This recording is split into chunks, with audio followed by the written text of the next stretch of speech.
इस वीडियो में हम लोग जो भी हमारे इंपॉर्टेंट पेक्यूलियर आइटम्स हैं उनको खत्म कंप्लीट कर लेंगे।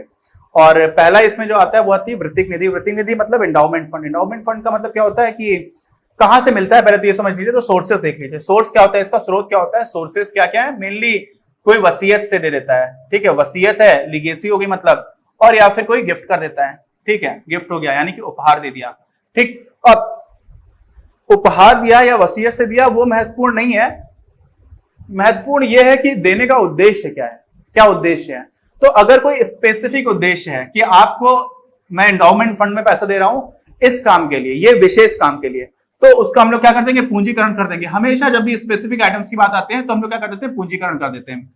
हमेशा, लगभग हमेशा मानिए अभी, ठीक, पूंजीकरण हो गया। अब यहीं पर अगर हमें दे रखा है कि ये आपकी एंडाउमेंट फंड है और किस काम के लिए नहीं बताया गया है, सामान्य रूप से किसी भी काम के लिए दे रखा है, तो हम लोग क्या कर देंगे, उसको आय मान लेंगे। क्या हो जाएगी, हमारी आय हो जाएगी, ठीक। तो बस जो सिंपल लॉजिक हम लोग अभी तक लगा रहे थे वही यहां पर भी लगा देते हैं। इसी में जो अगली मद आ जाती है हमारी, वो क्या हो जाती है, वो हो जाता है सरकार से अनुदान, सरकारी, ठीक है, सरकार से अनुदान। अब सरकारी अनुदान का क्या मतलब हुआ, बहुत सारे यार ऐसे ऑर्गेनाइजेशंस है ना, नॉन प्रॉफिट, जो बहुत अच्छा काम कर रहे हैं, तो सरकार भी रिकॉग्नाइज करती है यार ये लोग काम तो बहुत अच्छा कर रहे हैं, और अगर ये लोग नहीं होंगे तो सरकार के ऊपर काफी जिम्मेदारी आ जाएगी। तो सरकार ये सोचती है कि इन लोगों का काम चलता रहे, कोई चैरिटेबल हॉस्पिटल है या कोई अच्छा काम करने वाली संस्था है, तो उसको पैसे दे रही होती, ग्रांट दे रही होती है। अनुदान मतलब क्या होता है, ग्रांट यहाँ पर, ठीक है, तो ग्रांट दे देगी, गवर्नमेंट ग्रांट्स। तो अब ये ग्रांट जो है वो कैसे दिया जा सकता है, सीधे सीधा पैसे भी दे सकती है, कैश भी दे सकती है, और कई बार ऐसा होता है कि कुछ संस्थानों को लगातार ये लोग पैसे दे रहे होते हैं, कई लोगों को सैलरी वगैरह में भी दिक्कत आ जाती है अगर गवर्नमेंट से ग्रांट नहीं मिल रही है। तो रोकड़ के रूप में अगर अनुदान मिल रहा है, या फिर दूसरा जो अनुदान है वो किसी स्पेसिफिक काम के लिए नहीं दे करके, जैसे निर्वहन का है, तो निर्वहन का मतलब क्या होता है, आप अपना जीवन गुजार पाओ। ऐसे ही साथ में मेंटेनेंस का है, कोई बिल्डिंग है, कोई संस्था है, उसकी बिल्डिंग में हर बार कुछ खराबी हो रही है, या कुछ ना कुछ तो खराब होता ही रहता है यार। घर, आपके घर में पानी की मोटर कभी खराब हो गई, कभी बिजली का ये तार खराब होगा, कभी कुछ खराब होगा, तो जो मेंटेनेंस के लिए या फिर कैश जो चीजें दी जा रही हैं वो हमेशा ही एक आय के रूप में देखा जाएगा। क्या देखा जाएगा, संस्था के लिए आय। क्यों, क्योंकि ये जल्दी जल्दी हो रही होगी, सीधी सी बात समझ रहे हो ना। देखो आय और व्यय हम कब देख रहे होते हैं, उसका रेवेन्यू नेचर है। रेवेन्यू नेचर मतलब आयगत प्रकृति है। तो जब आयगत प्रकृति की चीज सरकार से मिलेगी, सरकारी अनुदान का उद्देश्य, नेचर, प्रकृति कैसी है वो महत्वपूर्ण है। यहां पर एंडाउमेंट फंड का उद्देश्य क्या है वो महत्वपूर्ण है। पूंजीकरण कब है, जब विशेष उद्देश्य है, और जब इन जनरल कुछ भी उद्देश्य है तो क्या हो जा रहा है, हमारी आय बन जा रही है, ठीक है। कोई भी सामान्य उद्देश्य है, आप बस एंडाउमेंट फंड में पैसा दे दिया, कहां से मिला, तो वसीयत से, या वो इंपॉर्टेंट नहीं रह जाता लेखांकन के दृष्टिकोण से। यहां पर सरकारी अनुदान में अगर जल्दी जल्दी पैसा मिलता है किसी काम के लिए, मेंटेनेंस के लिए आपको बार बार पैसा मिलता है, तो वो आपकी आय हो जाएगी। लेकिन सरकार से आपको मिला कि आपको भवन बनाने के लिए पैसा मिल गया, यानी कि भवन या किसी भी काम के लिए जो स्पेसिफिक हो गया, क्या हो गया, स्पेसिफिक, यानी कि किसी विशेष उद्देश्य के लिए, जैसा कि सब जगह पर कर रहे थे, जैसा कि हम लोगों ने यहाँ पर किया हुआ था, वैसा ही यहाँ पर भी क्या कर देंगे हम लोग, पूंजीकरण। कहां पे, जब सरकार की बात होगी तो ये हो जाएगा पूंजीकरण, ठीक। आगे बात समझ में, ये है हमारी अगला मद, अगली एक आइटम है पेक्यूलियर आइटम। इसमें भी एक दो चीजें इंटरेस्टिंग है, थोड़ा इंपॉर्टेंट है, समझिएगा, आसान है। विशेष निधि में मान लीजिए वही भवन के लिए, किसी भी विशेष काम के लिए आपको पैसा मिल रहा है, तो आपको पहले से ही पता है कि वो तो दायित्व में जाएगा। कहां जाएगा, दायित्व में चला जाएगा। दायित्व में ही, कोई विशेष निधि में, पूंजी निधि या सामान्य निधि में नहीं जाएगा, कोई विशेष निधि होगी। विशेष निधि किसके लिए हो सकती है, भवन के लिए है, पवेलियन के लिए है, खेलने के लिए है, किसी भी उद्देश्य के लिए, ठीक है। अब जो भी आपका उद्देश्य है उसके लिए आपको विशेष निधि में पैसा मिल रहा है, तो आप सीधे सीधे उस निधि में जोड़ते जाओगे, और वो निधि आपके दायित्व साइड पर है, कहां पे, तुलन पत्र में, तो उसमें आपने पैसा जोड़ दिया। अब उसी से संबंधित मान लीजिए किसी और तरह से आमदनी हुई, कैसे कैसे हो सकती है। एक तो इस निधि का जो पैसा है ना, वो सिक्योरिटीज यानी कि प्रतिभूतियों को खरीदने में नॉर्मली लगा दिया जाता है, ठीक है। गवर्नमेंट सिक्योरिटीज भी हो सकती हैं, तो प्रतिभूतियों को खरीदने में लगा दिया। अब उसको जब खरीदने में लगाया तो प्रतिभूति से आपको क्या मिलता है, ब्याज मिलता है। क्या मिलता है, ब्याज। तो नॉर्मली हम लोग जो इंटरेस्ट मिला करता था उसको इनकम माना करते थे, लेकिन अगर किसी विशेष निधि की वजह से आपको ब्याज मिल रहा होता है तो वापस से हम लोग इसको क्या करते हैं, जोड़ देते हैं इसी निधि में। आपने 1 लाख रुपए की आपके पास निधि थी, आपको ब्याज मिला 5,000 रुपए का, तो आपने 1 लाख में वही 5,000 रुपए जोड़ दिया, तो 1 साल के बाद जो आपकी निधि है वो बढ़कर के 1,05,000 हो गई। वो हम लोग आय में नहीं दिखाएंगे, ठीक। दूसरा क्या हो सकता है, इनकम कैसे हो सकती है, ये हम लोग इसकी इनकम की बात कर रहे हैं। दूसरी इनकम कैसे हो सकती है, इनकम ऐसे हो सकती है कि आपके मान लीजिए खेल निधि है और आपने कोई खेल करवाया जिसमें कुछ खर्चा भी हुआ, खर्चे का भी हम लोग देख लेंगे, अभी आय की बात कर रहे हैं। तो खर्चे, खेल से संबंधित आपने टिकट्स बेची, ठीक है, क्या बेची, टिकट्स बेची। तो जब टिकट्स बेची तो आपको क्या हुआ, फिर पैसा मिला, तो क्या वो आपकी आय हो गई, आमदनी नहीं हुई। अभी भी आय और व्यय खाते में हम उसको दिखाएंगे ही नहीं, हम कहां पर दिखा देंगे, फिर से इसी को वापस जोड़ देंगे इसमें। यानी कि इस जो विशेष निधि से जुड़ी हुई चीजों से जो भी आपको आमदनी हो रही है उस फंड से, चाहे सिक्योरिटीज की वजह से उसको वापस जोड़ दिया, चाहे किसी जुड़े हुए संबंधित क्रियाकलाप से आमदनी हुई उसको भी वापस जोड़ दिया, ठीक है। तो सब कुछ जोड़ते जाएंगे, वो कहां पर अपने को दिख रहा होगा, दायित्व साइड में दिखता रहेगा, बैलेंस शीट में, ठीक। अच्छा, ये तो आप कहेंगे काफी हद तक हम लोग सर ऐसा करता है, अरे इसमें तो कुछ था नहीं अभी तक नया। हाँ, नया नहीं है, एक चीज नहीं है। क्या नया है? एक चीज जो नई है वो ये है कि मान लीजिए आपकी विशेष निधि है 10,000 रुपए की, ठीक, और आपने मान लीजिए कि खेल कराने की निधि थी, आपने खेल के लिए बहुत प्रचार प्रसार किया, बहुत लोगों को अच्छे से सारी चीज ऑर्गेनाइज कराने के लिए बैट्स भी आप लेकर के आ गए, मान लीजिए क्रिकेट टूर्नामेंट कराना था आपको, तो आपने जो खर्चा किया मान लीजिए 25,000 रुपए का कर दिया, ठीक है, तो ये तो आपका खर्चा हो गया। फिर आपने टिकट्स भी बेची, लेकिन टिकट्स में बहुत ज्यादा लोग देखने नहीं आए। लगान मूवी थी ना, तो पूरा गांव देखने आ गया था, सब लोग दौड़ पड़ते थे, वैसे कोई भीड़ आपकी जुटी नहीं, बहुत कोई देख ही नहीं रहा है, ठीक है। तो मान लीजिए 2,000 रुपए के आप टिकट्स बेच पाए और इस पर प्रतिभूति जमा करने का कोई उद्देश्य बचा ही नहीं था, तो सब मिलाकर के क्या होगा कि आपके पास 10,000 रुपए पहले से फंड में थे, 2,000 रुपए आप कमा पाए, लेकिन खर्चा आपका 25,000 का हो गया, ठीक। तो क्या हुआ, निधि तो खत्म हो गई यार, निधि बची का, निधि का मतलब होता है फंड।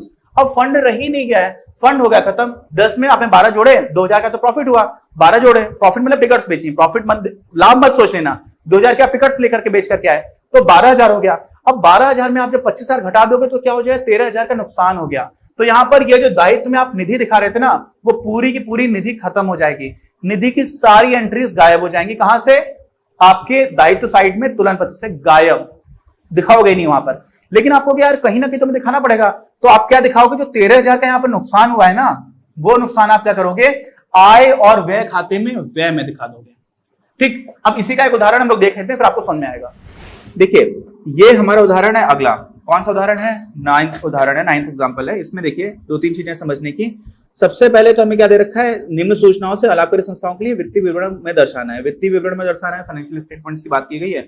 मैच में कुल खर्चा कितना हुआ, 16,000 रुपए का। मैच में निधि कितनी थी, 8,000 रुपए की। उसके बाद से मैच निधि के लिए दान कितना मिला था, यानी कि ये जो निधि है इसी में हम इस दान को जोड़ देंगे। उसके बाद से मैच टिकटों का विक्रय, यानी कि मैच से लेन देन ही हमने टिकट्स बेची और उससे हमें पैसे मिले, तो ये भी हम लोग इसी में जोड़ देंगे। तो कुल मिलाकर के हमारे कितना हो जाएगा, 8 और 5 13 और 7 20, यानी कि 20,000 रुपए का हमारे क्या हो जाएगा, कुल निधि हो जाएगी। और उसमें से खर्चा कितने का हुआ, 16,000 का। तो कुल मिलाकर के 4,000 रुपए हमारी निधि में अंत में बचेगा। एकदम सिंपल है, 1 मिनट का क्वेश्चन है। अच्छा, तो इसमें इंपॉर्टेंट बात क्या है, इंपॉर्टेंट बात ये है, यहाँ पर बोला जा रहा है, देखिए ये 4,000 आ गया, इन्होंने 8,000 में सबको जोड़ा, जो हम लोगों ने किया वही चीज उन्होंने की हुई है। तुलन पत्र में हम लोग क्या करें, एंट्री करें, तुलन पत्र में हम लोग का दायित्व हो जाएगा। ये दायित्व वाली साइड पर क्यों आया, क्योंकि एक तरह की विशेष निधि है। अब इसमें बोला जा रहा है कि यदि मैच 6,000 रुपए से बढ़ जाता है, मैच का व्यय 6,000 रुपए से बढ़ जाता है, मतलब अभी 16,000 हो रहा है, तो 16,000 में आप 6,000 जोड़ दो तो कितने का व्यय हो जाएगा, सब मिलाकर के 22,000 का, ठीक। अब 22,000 रुपए आपका खर्च हो गया और आपके पास सब मिला के कितना है, 20,000 रुपए है, ठीक है। तो जब 20,000 रुपए आपकी पूरी निधि, यानी कि एक अलग अकाउंट में जो टोटल फंड्स हैं वो 20,000 रुपए के हैं, खर्च हो गया 22,000, तो आपका फंड तो पूरा खत्म हो गया। पूरा खत्म हो गया कि नहीं खत्म हो गया, और खत्म होने के बाद से बाकी का 2,000 रुपए का नुकसान भी हो गया।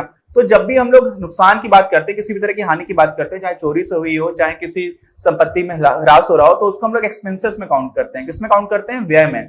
तो ये 2,000 रुपए का हमारा व्यय दर्शा दिया जाएगा, और ये जो पूरी एंट्री है ना, ये पूरी गायब हो जाएगी। क्यों गायब हो जाएगी भाई, ये तो खत्म ही हो गया। अब आपके एक तरह से दायित्व पूरी निधि ही खत्म हो गई यार, तो उसकी एंट्री करने का कोई मतलब नहीं है।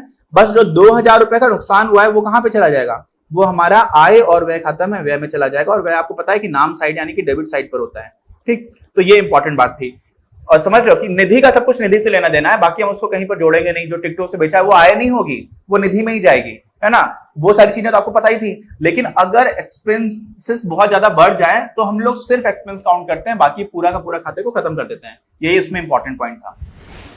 ये हमारी आखिरी मद है, और ये बहुत ही सिंपल है, ऑलरेडी हम लोग देख चुके हैं। लेखन सामग्री को हम लोग एक तरह से मानते हैं कि आप जो भी लेखन, छपाई और लेखन सामग्री भी बोल देते हैं कई बार, प्रिंटिंग के लिए भी आप कुछ पैसे खर्च कर रहे होते हो, तो जो भी आपने अपने प्राप्ति और भुगतान खाते में भुगतान किया हुआ है, क्या किया हुआ है, भुगतान। और ये मुख्य रूप से आयगत प्रकृति का होता है। आयगत प्रकृति मतलब आपने खरीदा, आपने खर्च कर दिया, ठीक है।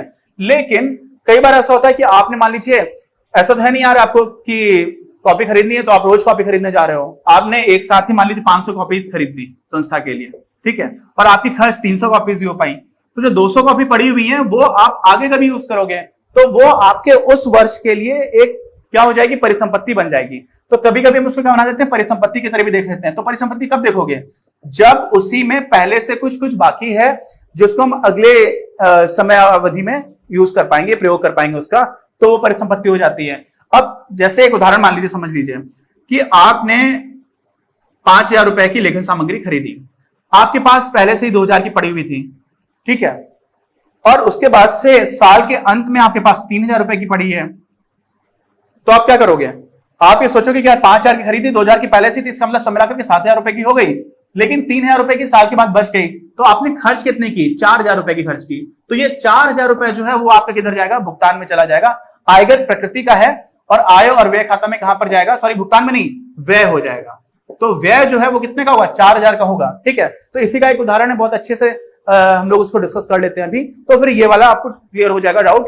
और इसमें समझिए कि इसमें एंट्री कहां पर हो रही है, आपने लेखन सामग्री खरीदी तो भुगतान में हुआ, भुगतान के साथ साथ आय और व्यय में कुछ अमाउंट व्यय में भी गया, और कुछ परिसंपत्ति में भी जा सकता है। वर्ष के प्रारंभ में भी परिसंपत्ति में जा सकता है, वर्ष के अंत में भी। अगर पहले से ही कुछ आपके पास, जैसे 2,000 यहां पर पहले से ही है, तो वर्ष के प्रारंभ में परिसंपत्ति है, और साल के अंत में 3,000 बच गया, तो ये साल के अंत में परिसंपत्ति हो गई। बहुत ही आसान है, लेकिन इसमें बस एक चीज ये है कि एंट्रीज बहुत जगह पर हो रही होती हैं, तो इसको लेकर के लोग कंफ्यूज आते हैं। तो इसमें लेखन सामग्री कहीं पर भी आ जाए तो आप सोचिए कि हाँ, इसकी एंट्री सारी जगह पर देख लो कि यहाँ पर भी होगी, यहाँ पर भी होगी कि नहीं होगी। तो वो उदाहरण देखते हैं, और उस उदाहरण के साथ ही हमारी ये वीडियो कंप्लीट हो जाएगा, जिसके बाद हम लोग एक पूरा बड़ा एग्जाम्पल देखेंगे, जिसको बहुत ध्यान से देखने की जरूरत है। थोड़ा बड़ा वीडियो बनेगा, लेकिन बहुत इंपॉर्टेंट है एग्जामिनेशन पॉइंट ऑफ व्यू से। तो हम लोग मिलेंगे अपने अगले वीडियो में। तो देखिए, ये हमारा है 10वां उदाहरण। इसमें क्या बताया जा रहा है कि 31 मार्च 2014 को समाप्त वर्ष के लिए प्राप्ति और भुगतान खाते से हमें ये जानकारी मिल रही है कि लेखन सामग्री जो है 23,000 रुपए, यानी कि प्राप्ति और भुगतान खाते में लेखन सामग्री कहां पर आएगी, भुगतान में आएगी। हम लोगों ने 23,000 रुपए की लेखन सामग्री खरीदी, ठीक है, उस समय पैसा दिया, भुगतान किया, तो 23,000 रुपए का हो गया। लेकिन हमें साथ में अतिरिक्त सूचना क्या दे रखी है, लेखन सामग्री का स्टॉक ये 1 अप्रैल 2012 को, यानी कि साल के स्टार्टिंग में 2,000 रुपए की हमारे पास पहले से पड़ी हुई थी, और 23,000 रुपए का हमने भुगतान कर दिया, तो सब मिलाकर के हमारे पास कितनी हो जाएगी, 25,000 रुपए की हो जाएगी। और बोला जा रहा है कि उसमें से 31 मार्च 2013, यानी कि साल के अंत में 3,000 रुपए का स्टॉक पड़ा हुआ है, सॉरी ये 4,000 रुपए का स्टॉक था, तो 23 और 4 आप जोड़ेंगे तो 27,000 का हो जाएगा, यानी कि सब मिलाकर के 27,000 का हमारे पास सामान आ चुका है। लेकिन साल के अंत में हमारे पास बचा कितना, 3,000 रुपए का बचा। इसका मतलब हम लोगों ने खर्च कितने का किया होगा, ऐसे सोचिए कितने का खर्च किया होगा, 26,000 रुपए का खर्च, सॉरी क्या कर रहा हूं मैं, 24,000 रुपए का खर्च किया होगा, ठीक है। तो अब आप ये समझिए, अगर सिर्फ हमें इतनी सूचना दे रखी होती, लेकिन हमें तो और आगे भी सूचना दे रखी है। 9,000 रुपए ऐसा है जो हम लोगों ने उधार की खरीदी हुई थी, कब, वर्ष के प्रारंभ में 9,000 रुपए हमारा बकाया था, जो हमें लेखन सामग्री पर किसी को देना था। तो हमने इस बार जो 23,000 रुपए का भुगतान किया है, हो सकता है कि उसको भी खर्च करने में किया हो। आप समझ रहे हो ना क्या हुआ, क्या बता रहा हूं। देखिए, दो चीजें हैं, वर्ष के प्रारंभ में 2 एंट्री दे रखी है। पहली एंट्री क्या दे रखी है कि हमारे पास पहले से लेखन सामग्री है 4,000 रुपए की, और उसमें से हमने 23,000 रुपए की और खरीद ली, तो हमारे पास 27,000 रुपए की हो गई। लेकिन ये 23,000 रुपए की लेखन सामग्री खरीदी या नहीं खरीदी हमें नहीं पता, इसमें हमने पुराना भुगतान भी हो सकता है किया हो, तो जो 9,000 रुपए के एंट्री है ना, वो हमारे लिए कम हो जाएगी। तो अगर मान लीजिए 9 का 9,000 पूरा का पूरा हमने पेमेंट कर दिया होता, तो 23,000 में से 14,000 रुपए की सामग्री खरीदी होती, 9,000 हमारे क्या चला जाता, जो पुराना बकाया था उसको पे करने में चला जाता। तो अगर हमें एग्जैक्टली नहीं पता तो हम उसको क्या करेंगे, अभी तो घटा ही देंगे पूरा पूरा, ठीक है। 9,000 रुपए हमने घटा दिया। अब घटाने को हम लोग चाहे माइनस करके लिखिए और चाहे माइनस नहीं लिखेंगे तो हम लोग नॉर्मली कैसे लिखते हैं, ब्रैकेट में लिख देते हैं। 9,000 रुपए का हमारा नेगेटिव हो गया। अब क्या हुआ, 2,500 रुपए का हमारा इस साल भी बकाया है, यानी कि इस साल हमने जो भी अगर 2,500 रुपए बकाया है, तो समझिए मान लीजिए मैंने इस साल कोई चीज 23,000 रुपए में खरीदी और उसके बाद ही मेरा 2,500 रुपए बकाया है, तो वास्तव में मैंने इस साल कितने का कंजम्पशन किया होगा, कंजम्पशन या कितना मैंने खर्च किया वो मैं क्यों देख रहा हूं, क्योंकि आय और व्यय खाते में हम लोग सिर्फ और सिर्फ वो देखते हैं जो इस साल खर्च किया गया है। तो सिर्फ इस साल अगर खर्च किया गया और हमारा बकाया रहेगा 2,500, इसका मतलब हम 2,500 को जोड़ देंगे, ठीक। तो करेंगे क्या करेंगे, देखिए सिंपली आप इधर देखिए, सबसे पहले हम लोगों ने क्या किया, सबसे पहले 23,000 रुपए हमारा था प्राप्ति और भुगतान से, उसमें लेखन सामग्री का जो स्टॉक है 4,000 का वो जोड़ देंगे, क्योंकि हमारी लेखन सामग्री कुल मिलाकर के बढ़ गई। 3,000 को हम उसमें से घटा देंगे, ठीक है। फिर क्या करेंगे, 9,000 को भी घटा देंगे और उसके बाद से 2,500 को हम लोग उसमें जोड़ देंगे। तो अब हम लोग देखते हैं कि सब मिलाकर के अमाउंट कितना बन जाता है। तो इसमें 9,000 और 3,000 12,000 घट जाएगा, तो 23 में से 12 घटाएंगे तो बचेगा 11,000, 11 में आप 4,000 जोड़ेंगे तो हो जाएगा 15,000, 15,000 में 2,500 जोड़ेंगे तो हो जाएगा 17,500। तो हमारा उत्तर ये आना चाहिए, ये क्या हो जाएगा, हमारा व्यय हो जाएगा किस कब के लिए, इस वर्ष के लिए जो भी हम लोग बना रहे हैं। तो देखिए हमारा उत्तर बिल्कुल ठीक आया है। इन्होंने भी वही किया होगा, प्रारंभिक लेनदार को सीधे सीधे घटा दिया, है ना, क्यों हम ये मान ले रहे हैं कि अच्छा जो पुराना बकाया था हमने इस बार जो भुगतान किया उसमें सीधे सीधे 9,000 रुपए का पे किया, ठीक। साथ में क्या हुआ, भुगतान नहीं हुआ, जो 2,500 अभी हमारा भुगतान बाकी है वो भी हमें क्या करना है, इस साल का हमारा खर्चा हो गया जो हमें आगे के लिए व्यय करना है, तो उसको हम लोगों ने जोड़ दिया। फिर क्या किया, प्रारंभ में जो स्टॉक था उसको हमने जोड़ दिया, उसके बाद से जो अंतिम स्टॉक है क्योंकि वो हमने इस बार कंज्यूम तो किया नहीं तभी तो स्टॉक बच गया है, उसको हम लोगों ने घटा दिया। तो यहां पर क्या हो गया, ये जो एंट्रीज हो गई हैं ये एंट्री पूरे का पूरा आय और व्यय खाते में हमें दिख रही हैं। लेकिन अब इससे महत्वपूर्ण बात आती है, आप ये समझिए कि यहां पर जो एंट्रीज है ना वो साथ ही साथ कहां पर भी होंगी, हमारे तुलन पत्र में भी होंगी। क्यों होंगी, कैसे होंगी, वो देख लेते हैं उसको भी एक बार। वो एंट्रीज क्या होंगी, सबसे पहले देखिए लेखन सामग्री का स्टॉक है, यानी कि वर्ष के प्रारंभ में 4,000 रुपए का जो स्टॉक है वो हमारी परिसंपत्ति होगी। क्यों, क्योंकि वर्ष के प्रारंभ में, इसका मतलब पूरे वर्ष के दौरान उसको यूज कर सकते हैं, तो हमारी परिसंपत्ति हो गई। अच्छा, लेखन सामग्री के लिए लेनदार, यानी कि 9,000 रुपए हमारे वर्ष के प्रारंभ में ही बकाया है और लोगों पर जो हमें देना है, तो हमारा दायित्व हो गया, तो ये दायित्व की साइड पर जाएगा और ये 4,000 जो है वो परिसंपत्ति की साइड पर जाएगा वर्ष के प्रारंभ में। और वर्ष के अंत का जो तुलन पत्र होगा उसमें ये वाला चला जाएगा किधर, परिसंपत्ति। मैं लिख देता हूं, ये परिसंपत्ति हो जाएगा, ये भी परिसंपत्ति हो जाएगा, लेकिन ये प्रारंभ की परिसंपत्ति होगा और ये अंत की परिसंपत्ति होगा। ऐसे ही ये हमारा प्रारंभ में दायित्व होगा और ये हमारा वर्ष के अंत में दायित्व हो जाएगा। आगे बात समझना है, तो देखिए ये हमारी कुल मिलाकर के परिसंपत्तियां हो गई और ये दायित्व हो गए, लेकिन वर्ष का एक प्रारंभ में है तुलन पत्र और एक वर्ष के अंत में, बस इतना सा ध्यान रखिएगा।